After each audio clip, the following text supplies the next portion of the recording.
So I want to start by talking about something I've touched on a lot in just about every episode so far. It has to do with our lived experience of reality. Right now, you and I, and just about every other person out there, is engaging with this reality, with this universe, in our own unique way. We experience the physical world with our senses, with our sight, with our smell. And I mean, you're listening to this podcast right now with your sense of hearing. So that's what I'd like to call the physical reality, but I wanted to turn your attention to another reality, that of a mental reality. We call this reality consciousness, whatever we experience within ourselves.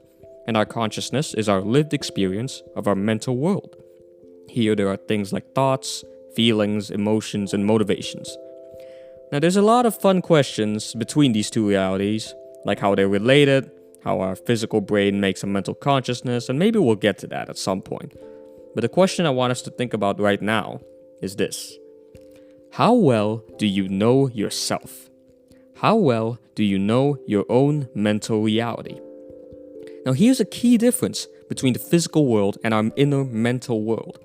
The physical world is a lot easier for us to study. For one, we all basically live in the same place and we see the same things. Now our experience of a certain object may be different, but the object itself remains the same. You and I could look at an apple, and maybe we look at the apple differently, but it's the same apple. Now we have a method for figuring out what the physical world is, and it's called science, the scientific method. And much of our technological advancements are purely due to science. And there's a lot of gratefulness to be had about that, and science is good at what it does. It studies physical objects really well, and it also studies how they work. But now we turn to our consciousness. We don't know how to study it the same way we know how to study the physical world with science. And I mean this in a formal academic sense, as well as just a practical sense. If you wanted to figure out what vitamins or minerals you're lacking in your body, you could go for a blood test and you'd instantly find out everything you needed to know about yourself. But if it comes to looking at your emotions or figuring out past traumas, it's really not so simple. We are really bad at judging ourselves. Sure, we know some private parts and events of our lives better than most people, but we just don't really know how we work. Just think of the last time you tried to do something good in your life. Maybe it could be exercising more or sticking to a diet. Whatever it is, I'm sure you've struggled with making these things a habit. We like to think we're in control of our actions, but the fact of the matter is, we're not. This is perhaps the most crucial insight of psychology, that we're not really our own masters, and that the control we have over ourselves is limited, and our understanding of ourselves can be really misguided. I want to turn to depression as an example, because it's one of the most common mental illnesses out there. So depression is an example of how things can go really wrong in the mind. Because what happens when we're depressed is that our mind, our strongest weapon, sometimes our only weapon, is turned against us. Depression has been called the HIV of the mind.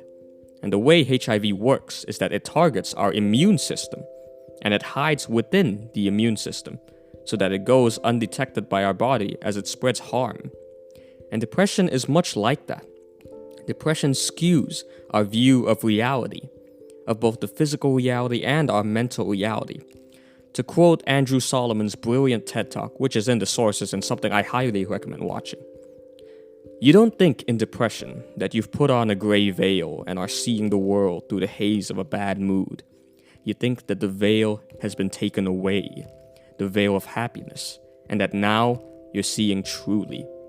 It's easier to help schizophrenics who perceive that there's something foreign inside of them that needs to be exorcised.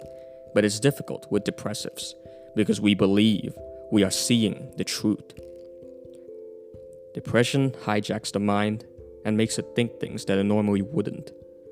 Now here's the key thing you have to keep in mind about our minds, and it has to do with how we use our sense of reasoning.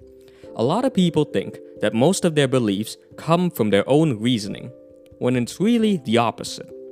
We start with beliefs that we picked up somewhere in life, and then we look for evidence and reasoning to support our belief. As unscientific as that is, that's the reality for most of the beliefs that people hold. And this holds true with depression. If someone has an inherent belief in their worthlessness, their minds will filter out a lot of things that say otherwise and focus on things that will support this belief. And sure, the reasoning, the process itself may be logical, but you're using inputs, you're using information that's biased from the start. And I'm using depression as an example, but understand that this holds true for most other mental illnesses and for many of your other beliefs too. Beliefs about other people, politics, social issues, you name it. Understand that our minds are pretty unreliable data tools. This concept is at the heart of a lot of therapy. One of the central tenets in cognitive behavioral therapy, for example, is that thoughts and emotions are not facts. Something that depressed people don't really think about when their depression drives them into some pretty bad places. The remedy to all this is perspective. We need time to get out of our own heads and look at our thoughts and emotions more reasonably. This is why talking to other people and therapy are really helpful. Whatever you're doing is to become aware of your beliefs and the reasoning you use to justify these beliefs.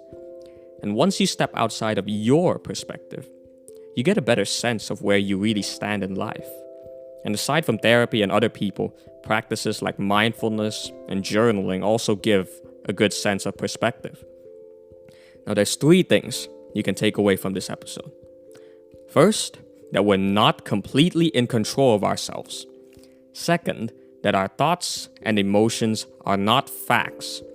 Third, and most importantly, we need perspective in our lives if we are to overcome our problems from within. Challenge your thoughts and see what happens. I think you'll be surprised.